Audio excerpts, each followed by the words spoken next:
So you had some interesting comments today here at the Bitcon about what's happening in China. Of course, we know about the crackdown on initial coin offerings and also the crackdown on exchanges. Now you're saying some CEOs of Chinese Bitcoin companies can't travel.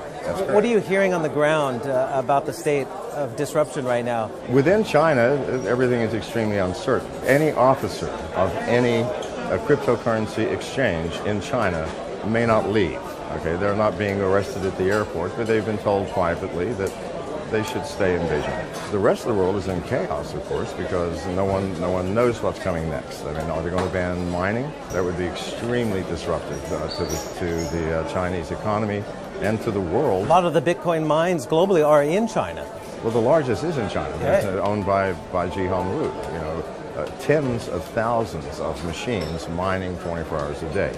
And those coins are staying in China. So I do not think that will happen. And I truly believe that the Chinese government is a very rational government, and in the long run will come back and legalize ICOs with certain legislative restraints that will legalize exchanges, again, with controls. Because what's happened, people have taken advantage of China.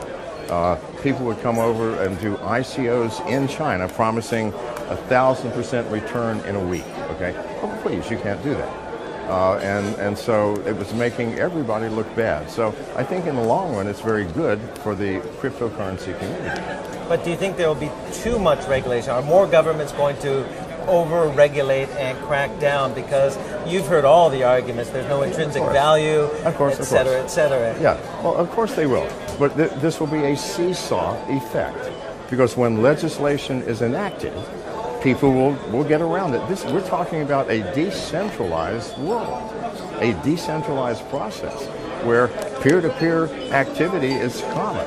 You cannot legislate that. Well, you can, but then how are you going to enforce it? You'd have to have an enforcer in everybody's home. Well, we can't do that. So yes, they will enact legislation. People will get around it. More legislation will be enacted. People will get around it. But in the end, governments will lose because the power of this technology supersedes and is way above the power of centralized government. Now, I know you're on record as saying you expect significantly higher prices. We saw this dip after the China crackdown, right, but it's already coming back up. It's already come back to 4,000. Okay, it was at 4,000, and it was not just China. It was Jamie Dimon of JP Morgan. Well, he called it a fraud, right? Well, I went on right after him and said, please, sir, wake up. Which is the fraud? Because it cost my company over $1,000 to create a Bitcoin. And what does it cost to create a $100 bill? Please, a year from now it's going to be $20,000. Do you see Hong Kong playing a significant role now that China is not necessarily playing in the game at this point? Hong Kong, a lot of cryptocurrency companies have started up here. Well, here's the problem with Hong Kong. It is still legally part of China, all right? And while China has had difficulty integrating it, if they choose, they could step here and collect me and everybody here. So I think Hong Kong, too close to China. You know, I'm thinking Switzerland, India, the Philippines, you know, reasonable places.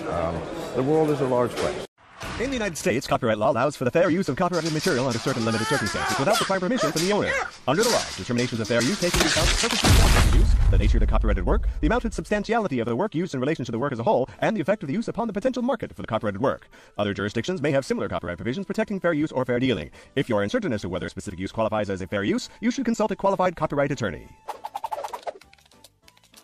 You have the right to take it down.